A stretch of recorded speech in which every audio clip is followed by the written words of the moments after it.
আসসালামু আলাইকুম, কেমন আছেন সবাই? এই যে বরাবরের মতোই ফলশাহীর পক্ষ থেকে আমি মোহাম্মদ সাদ্দাম হোসেন আপনাদের সাথে আছি।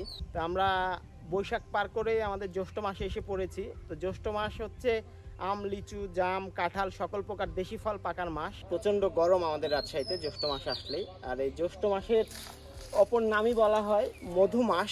ছোট্ট জার্নিতে কম বেশি যাই ফলন হোক, এবছর ফলন যদিও কম, আপনাদের দেখে নেওয়ার চেষ্টা করব যে কি পরিমাণ লিচু এই প্রিমিয়াম প্রজেক্টটিতে রয়েছে। তো চলেন একটু ঘুরিয়ে আর যাই, ঘুরে ঘুরে একটু দেখার চেষ্টা করি। যদিও বললাম শুরুতেই যে এবছর অন্যান্য বছরের তুলনায় ফলন কম, অন্যান্য বছরে একটু ঠোকা ভরে ভরে লিচু দেখার মেলে। তারপর ওই যে প্রাকৃতিক ফসল সৃষ্টিকর্তা যতটুকু ফলন দিচ্ছে আলহামদুলিল্লাহ। তো এখান থেকে একটু সেরা সেরা লিচুগুলো বেছে আপনাদের কাছে পাঠানোর চেষ্টা করব, বরাবরের নাই। আর লিচুর যে পরিপক্কতার যে বিষয়, যেটা সবসময় বলি যে একটা লিচুর গায়ের যে কাটাটা সুন্দর, যে হাতে দিলে কম লাগবে, যে লিচুগুলো আর যে 2 দিন পরে হারভেস্ট করা হবে।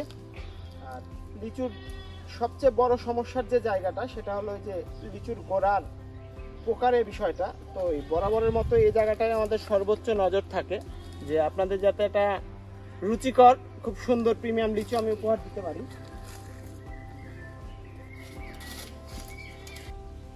তো আমরা একটু পরিপক্ক লিচুটাই আপনাদের কাছে পাঠাই, এতে যে আমরা প্রতিশ্রুতি দিই যে আমরা সবসময় আপনাদেরকে প্রিমিয়াম ফল উপহার দেব, সম্ভব হয় আর কি।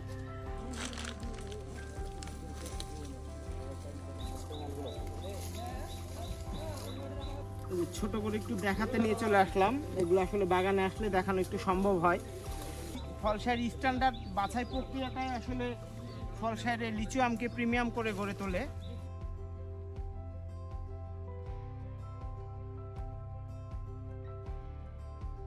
তো আমরা খুঁজে খুঁজে আপনাদের জন্য শহরের সেরা লিচুগুলো পিক করছি।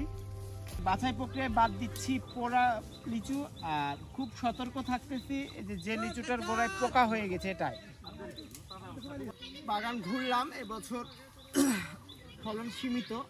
তো অল্প অল্প করেই যতদূর লিচু সংগ্রহ করে আপনাদের কাছে সরবরাহ করা যায় আমরা চেষ্টা করব সাধ্যমতো।